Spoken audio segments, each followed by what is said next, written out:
11번째, 세상이 불공평으로부터 맷집을 키운다. 그렇다. 세상은 공평하지 않다. 당신이 이 사실을 받아들일 때 당신의 생은 놀랍게 변할 것이다. 작가 미상. 언젠가 선배에게서 인체 총털 불변의 법칙이란 말을 듣고 한참 웃은 적이 있다. 대머리나 정글처럼 머리숱이 많은 이날 인체에 난 털의 총량은 평균적으로 비슷하다는 이야기다. 의학적으로 맞는지 안 맞는지는 모르겠다. 하지만 적어도 삶에선 고통, 총량, 균 등의 법칙이 적용된다고 내가 만난 CEO들은 입을 모았다. 초년에 적극적 고생을 많이 한 사람은 말년에 편안한 반면 그 반대도 성립한다는 이야기다. 즉, 초년 고생을 전진, 배치한 것이 오늘날의 성취를 이루는데 결정적 요인이 되었다고 했다. 한국 경제의 성장기를 거쳐온 시대라 그런지 이들 가운데는 어려운 유년기나 청년기를 보낸 이가 많다. 처음에 나는 CEO들이란 비상한 머리나 학벌, 충분한 뒷받침이 가능한 집안 배경 덕분에 보통 사람들보다 출발선에서 앞서 있을 것이라고 생각했다. 하지만 예상과 달랐다. 조건이 앞선 것이 아니라 도전 의식이 보통 사람보다 앞섰다.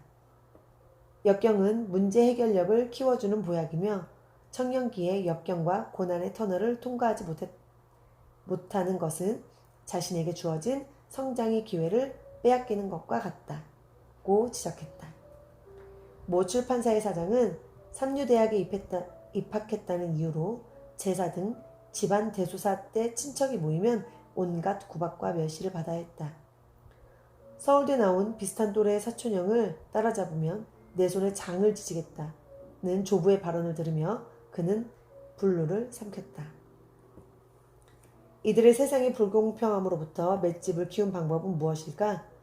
불공평한 세상에 대한 원망을 사는 순간 게임은 지게 되어 있다. 운동장에서 신발을 던지면서 항의하며 퇴장하느니 자신만의 엄격한 룰로 열심히 뛰는 것. 그것이 바로 CEO들의 세상의 불공평으로부터 맷집을 키운 비결이다. 황우진 프루덴셜 생명 사장은 목욕탕에서 새신혼 아르바이트를 해가며 학업을 이어야 했다. 김하수 잡코리아 사장은 자기가 좋아하는 일을 선택하느라 동기들의 대기업에서 받은 월급의 10분의 1도 못 받으며 회사를 다니고 창업한 뒤에는 홍수가 나면 침수된 지하 사무실에서 벽돌을 괴어 그 위에 컴퓨터를 올려놓고 일해야 했다. 그러나 10년 후 안정과 도전의 대차 대조표는 그때 차이 났던 것 이상으로 역전되어 있다.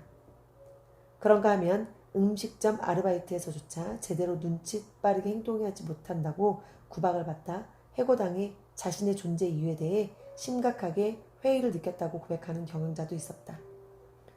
CEO들은 어쩔 수 없어서든 사서했든 청년기의 역경을 겪은 이력을 갖고 있다.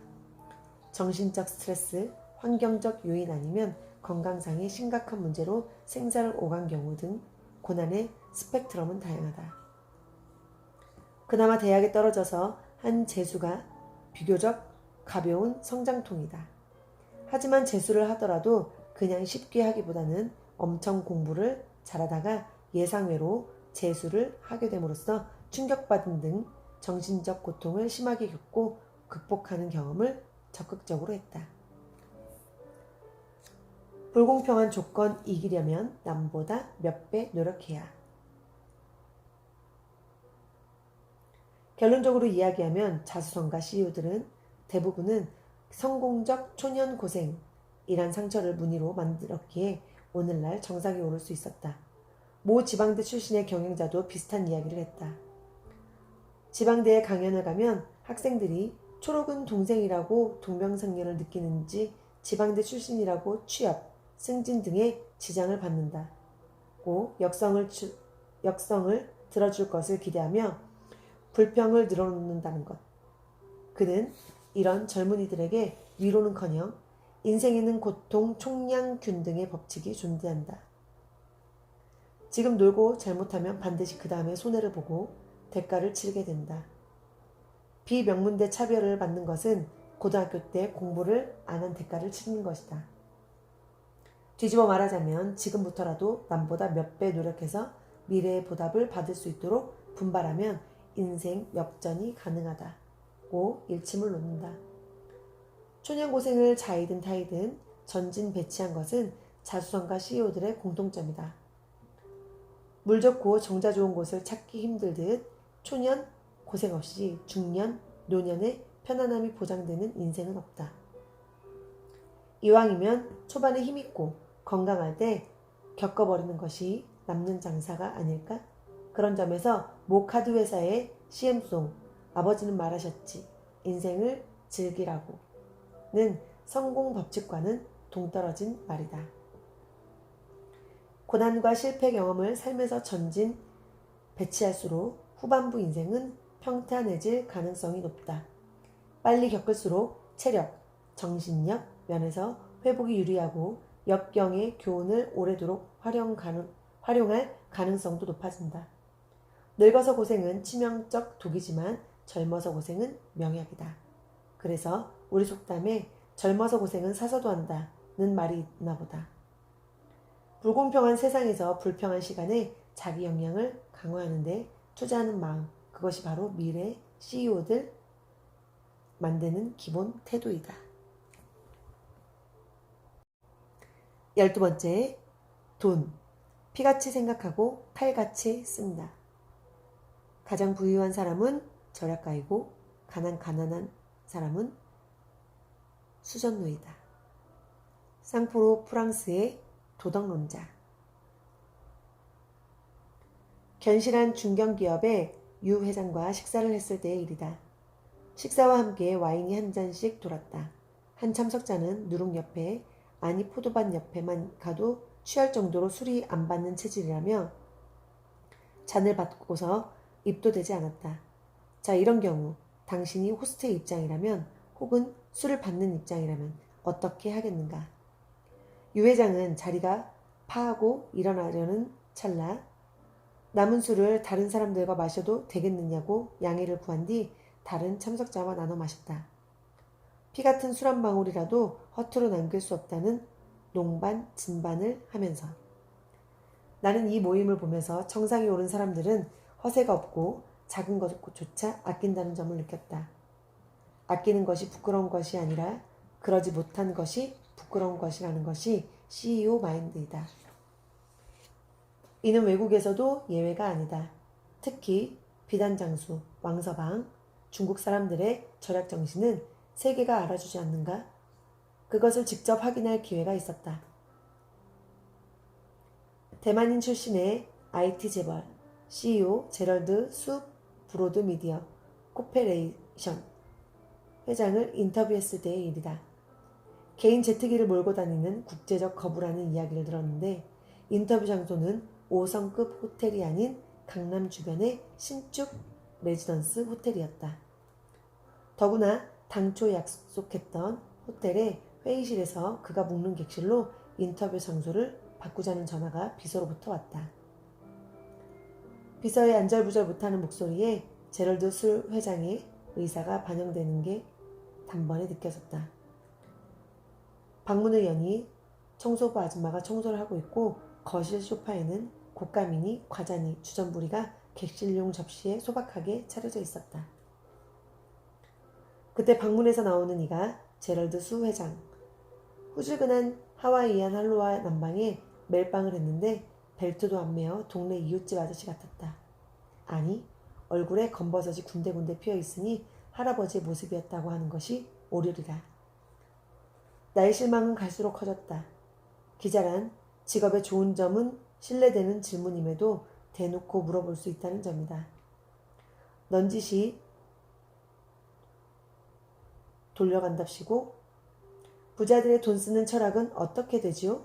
하고 물으니 역시 눈치 빠르게 적설적으로 대답했다. 당신은 나를 보고 세계적 부자답지 않다고 생각했나 보죠? 5성 호텔에 묵는 게 별건가요? 주최 측이 제공하는 호텔에서 묵으며 데려가고 데려오는 것보다 오히려 이 같은 곳이 묵으니 개인적 인맥을 개척하기 더 좋고 한국을 느낄 수 있었던걸요. 많이 쓰면 많이 벌더라도 밑빠진 독에 물붓기란 것은 동서약 만고불변의 진리입니다. 비서가 인터뷰 장소를 회의실로 잡았다고 하기에 그냥 거실로 하자고 제가 주장했답니다. 서로 편한 게 좋을 것 같아서요. 쓰는 게 표가 안 날 정도로 재산가가 되려면 버는 일달러를 잘 간수해야죠. 투자를 잘하면 절약을 안 해도 된다고요? 천만에요. 부자들은 만드는 것은 수입이 아니라 절약 습관입니다. 저는 지금도 생활비로는 미국 7년차 엔지니어 정도밖에 안 쓴답니다. 있는 사람이 더 무섭다는 말이 있다. 없는 사람은 10,000원 벌어봤자 그것이 쌓이지 않지만 있는 사람은 10,000원만 있으면 100,000원을 채울 수 있기에 더 바들바들 떠는 것인지도 모른다. CEO들은 돈을 피같이 생각한다. 피 같다는 말을 하고 나니 한 에피소드가 생각난다. 돈은 액수보다 가치가 중요하다.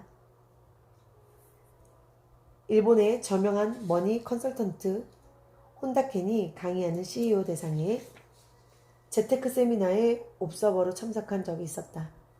세미나를 진행하는 연사가 참석한 이들에게 스스로 돈을 어떻게 정의하냐에 대해서 쓰라고 했다. 마침내 옆에 한 중소기업의 CEO가 앉아 있었다. 나는 다른 사람이 어떻게 쓸지 궁금했다. 우선 내 코가 석자라 어떻게 쓸까 고민하고 있는데 옆에 앉은 그 CEO가 3초 안에 쓱쓱 쓰는 것이 아닌가?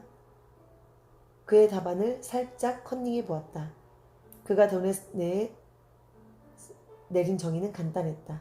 돈은 피다. 그 이유가 너무 궁금해서 몰래 엿보았다는 것도 있고선 체면불구하고 그 이유를 물어보았다.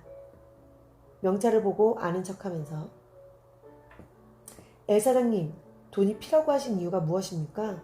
돈을 피처럼 쓰라는 말은 들어보았지만 아예 피라고 말씀하시는 것은 처음 보았는데요.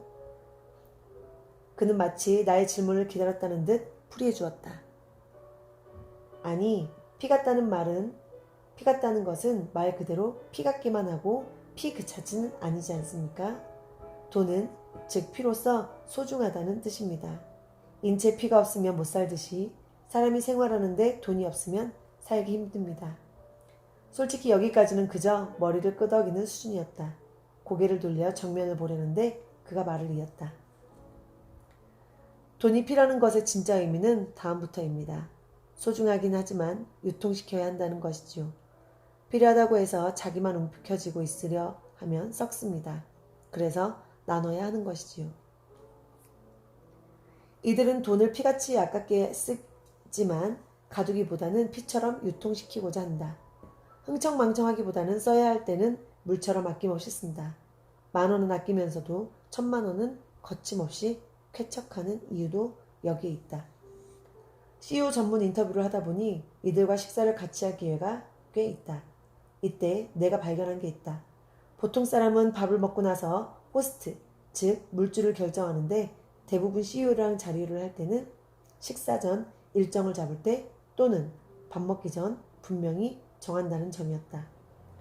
당연히 밥 먹으며 오늘 밥값은 누가 낼까 신경 쓰고 먹고 나서 구둣끈을 오래 매는 식으로 머리 쓸 일이 없다. 한마디로 돈을 쓰는 규칙이 엄정하다는 이야기다. 돈을 피같이 생각하고 칼같이 쓴다는 것. 내가 CEO들을 관찰하며 느낀 그들의 돈 철학이었다. 이들은 잡지 하나를 구독할 때에도 누이 좋고 매부 좋은 식으로 좋은 게 좋은 거니까 하며 두루뭉술하게 결정하는 법이 없다. 흔히 콩나물값 한 푼 깎으려 하면 그게 몇 푼이나 되느냐며 큰돈에서 아끼라고 한다. 하지만 내가 본 CEO들은 그렇게 하지 않았다. 오히려 작은 푼돈에는 부들부들 떨며 동전 하나까지 셀 정도였지만 큰돈은 쾌척하는 데는 아끼지 않았다. 돈의 액수보다는 가치가 중요하다는 것을 이들은 깨닫고 있기 때문이다.